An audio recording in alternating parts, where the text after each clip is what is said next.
আসসালামু আলাইকুম। শুরু করছি আই অ্যাম ইয়োর ভিলেন লাভার পর্ব 5। লিখেছেন এম সোনালি। বর্ষা ওয়াশরুমে চলে যেতেই মেঘ ওই গোলাপ ফুলটা বাম হাতে দুমড়ে মুচড়ে ফেলল। এমন করায় গোলাপের কাঁটাগুলো সব মেঘের হাতের মধ্যে খুব বাজেভাবে ঢুকে রক্ত পড়তে লাগলো। কিন্তু সেদিকে মেঘের কোনো খেয়াল নেই। মেঘ মনে মনে বলতে লাগলো, কেন বর্ষা, কেন কেন সেদিন আমার ভালোবাসাটা না বুঝে তুই আমার সাথে অমনটা করেছিলি, যে আমি কখনো একটা ফুলের টোকাও পরতে দিতাম না তোর শরীরে, সেই আমি আজ তোকে কতটা কষ্ট দিচ্ছি। কেন বাধ্য করলি তুই আমায় তোর সাথে এমন করতে? তোকে কষ্ট দিলে যে আমার চাইতে বেশি কষ্ট আমার এইখানটাই হয়। বুকের বাঁ পাশে হাত রেখে বলল মেঘ। কেন বুঝলি না আমার সেদিন? তুই কি করে পারলি তুই আমার সাথে ওই রকমটা করতে? বর্ষা কি করে? আমিও তোকে ছাড়বো না বর্ষা। যেভাবে গত 1 বছর আমি তিলে তিলে শেষ হয়েছি, ঠিক একইভাবে আমি তোকেও শেষ করব। তোকেও বোঝাবো আমি বিনা দোষে নিজের ভালোবাসার মানুষের কাছ থেকে কষ্ট পেতে কতটা খারাপ লাগে, কতটা কষ্ট যন্ত্রণা হয়। মনে মনে কথাগুলো ভেবেই নিজেকে শক্ত করে হাতের ফুলটা নিয়ে জানালা দিয়ে ছুঁড়ে ফেলে দিল মেঘ। তারপর বর্ষা বের হওয়ার আগেই নিজের হাতের কাটা জায়গাটার রক্ত পরিষ্কার করে ফেলল, যাতে করে বর্ষা বুঝতে না পারে। একটু পর চোখের পানি মুছে ওয়াশরুম থেকে বেরিয়ে এলো বর্ষা। ওয়াশরুম থেকে বেরিয়ে দেখলো মেঘ ফ্লোরে একটা বালিশ আর একটা চাদর ফেলে রেখে ওপরে অন্যদিকে ঘুরে ঘুমিয়ে আছে। বর্ষার আর বুঝতে বাকি রইল না যে মেঘ ওকে বিছানায় ঘুমাতে দিবে না। তাই বর্ষাও আর সময় নষ্ট না করে নিচে ফ্লোরে বিছানা করে ঘুমিয়ে পড়ল।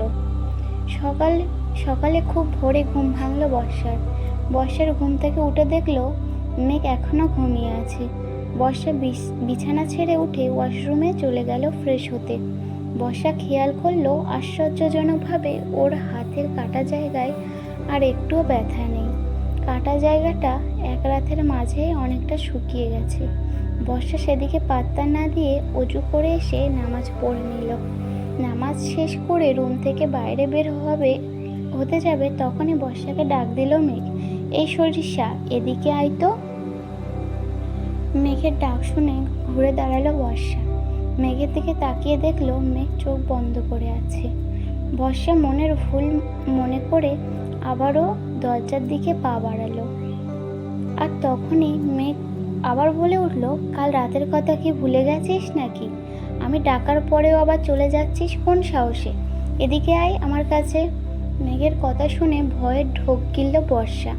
তারপর ভয়ে ভয়ে মেঘের কাছে এগিয়ে গিয়ে বলল, আমি আসলে ভেবেছিলাম তুই ঘুমিয়ে আছিস, ডাকিসনি আমায়, তাই মনের ভুল ভেবে চলে যেতে নিয়েছিলাম।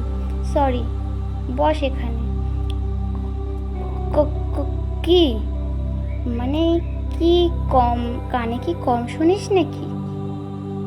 বললাম এখানে আমার পাশে বস। মেঘের কথা শুনে ভয়ে ভয়ে মেঘের পাশে বসলো বর্ষা। মেঘ সাথে সাথে উঠে এসে বর্ষার কোলে মাথা রেখে শুয়ে পড়ল। তারপর বলল, সারা রাত ঘুমাইনি, খুব মাথা ব্যথা করছে। আমি যতক্ষণ ঘুমাবো তুই আমার মাথায় বিলি কেটে দিবি, আর ভুল করে একটু নড়াচড়া করবি না বা আমায় ডাকবিও না, বুঝলি? নে এবার আমার মাথায় বিলি কেটে দে, আমি ঘুমাবো। কথাগুলো বলেই বর্ষার কোলে মাথা রেখে বর্ষার কোমর জড়িয়ে ধরে ঘুমিয়ে পড়ল মেঘ। মেঘের এমন কাণ্ড দেখে বর্ষার অবাক ও রাগ দুটাই হচ্ছে। বর্ষা মনে মনে বলল, সারা রাত ঘুমায়নি তো করেছেটা কি? শালা কুম্ভভূত একটা, রাতে ওইভাবে আমার কষ্ট দেওয়ার পরেও এখন আমার কোলে ঘুমায় কিভাবে? ব্যাটা বাঁদর হনুমান একটা। ইচ্ছে তো করছে চুলে বিলি না কেটে চুলগুলো সব টেনে টেনে ছিঁড়ি। ওই আমি বললাম না আমি ঘুমাবো। মনে মনে ফালতু বকা বাদ দিবি নাকি কানের নিচে দিব কয়েকটা? চোখ বন্ধ করেই বলল মেঘ। মেঘের কথা শুনে বড় বড় চোখে তাকালো বর্ষা। তারপর মনে মনে বলল, কি শয়তান ছেলে রে বাবা। মনে মনে বকা দিয়েও শান্তি নেই, সবসময় কি করে সব শুনে নেয় কে জানে। কথাগুলো ভেবেই মেঘের ঘুমন্ত মুখের দিকে তাকিয়ে মেঘের মাথায় হাত বুলিয়ে বিলি কেটে দিতে লাগলো বর্ষা। মেঘের ঘুমন্ত মুখটা দেখে যেন সব রাগ চলে গেছে বর্ষার। বর্ষা মেঘের মুখের দিকে তাকিয়ে থাকতে থাকতে ডুব দিল অতীতে। সেদিন কলেজের প্রথম দিন ছিল বর্ষার। বর্ষা খুব এক্সাইটেড ছিল কলেজ লাইফ নিয়ে। সকাল সকাল ঘুম থেকে উঠে ফ্রেশ হয়ে খাওয়া দাওয়া করে কলেজের জন্য রেডি হয়ে নেয় বর্ষা। লাল রঙের একটা গাউন, মাথায় সুন্দর করে হিজাব পেঁচিয়ে, ঠোঁটে হালকা লিপস্টিক দেয় বর্ষা, চোখে গাঢ় করে কাজল দিয়ে রেডি হয়ে বেরিয়ে পড়ে কলেজের উদ্দেশ্যে।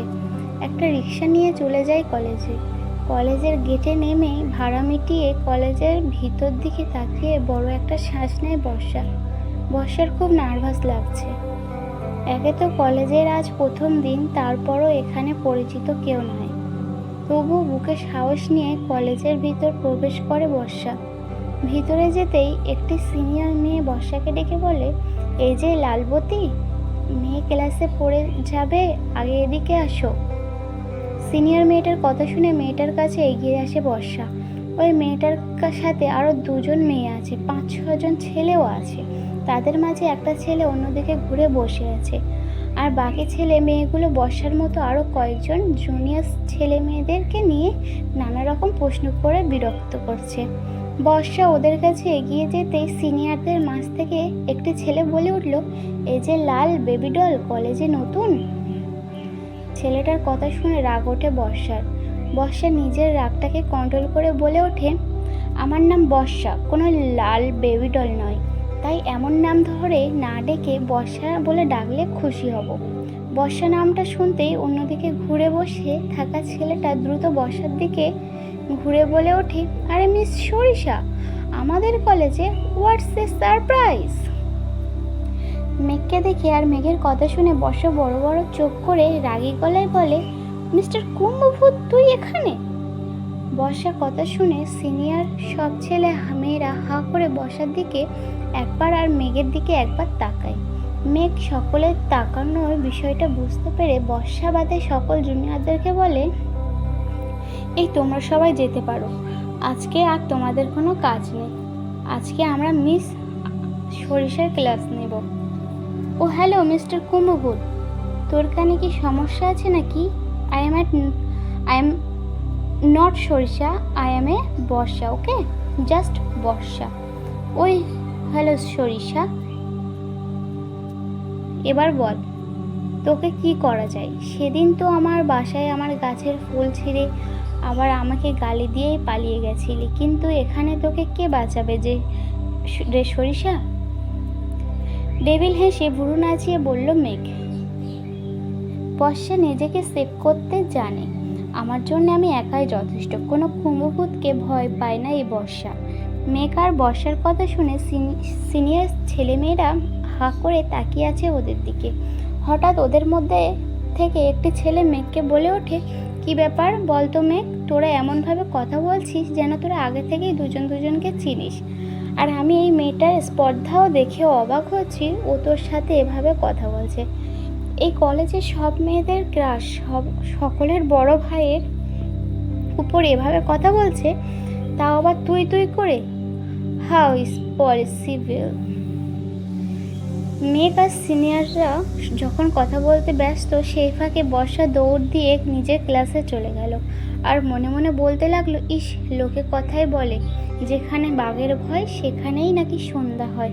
আজকে কথাটা হাতে নাতে প্রমাণ পেলাম। এই কুম্ভভূতটাকে এই কলেজেরই বড় ভাই হতে হলো। এখন না হয় কোনো মতে বেঁচে গেলাম, কিন্তু এর পর থেকে কি করব? আমার কলেজের প্রথম দিনটাই খারাপ করে দিল কুম্ভভূতটা, বেটা খাটাস একটা। ওদিকে বর্ষাকে পালাতে দেখে মেঘ বন্ধুদেরকে বলল, এই তোরা সকলে শুনে রাখ, এখন সরিষা নামের বর্ষা নামের যে মেয়েটিকে দেখলি, যার সাথে আমি ঝগড়া করছিলাম, ওটা আমার কাজিন, কিন্তু মেয়েটা 1 নম্বরের পাজি। ওকে একবার যখন পেয়েছি তখন ওকে তো আমি দেখে নিব, তোরা ওর দিকে নজর রাখবি। তবু শুধু কাজিন নাকি অন্য কিছু রে মেঘ? আমরা কেমন যেন একটা রহস্যের গন্ধ পাচ্ছি। তুই তো কোনো মেয়ের সাথে কথাই বলিস না, অথচ বর্ষার সাথে সোজা ঝগড়াতে চলে গেলি। সামথিং কিছু নয় তো? আরে ধুর, তোরা যা ভাবছিস তেমন কিছুই নয়। ও আমার আব্বুর বেস্ট ফ্রেন্ডের মেয়ে। কয়েকদিন আগে আমাদের বাসায় গিয়েছিল, তখনই ওর সাথে আমার প্রথম দেখা আর ঝগড়া। মিস সরিষা জানে না ও কার সঙ্গে পাঙ্গা নিয়েছে। মেঘ চৌধুরীর সাথে পাঙ্গা নেওয়া মজাও তো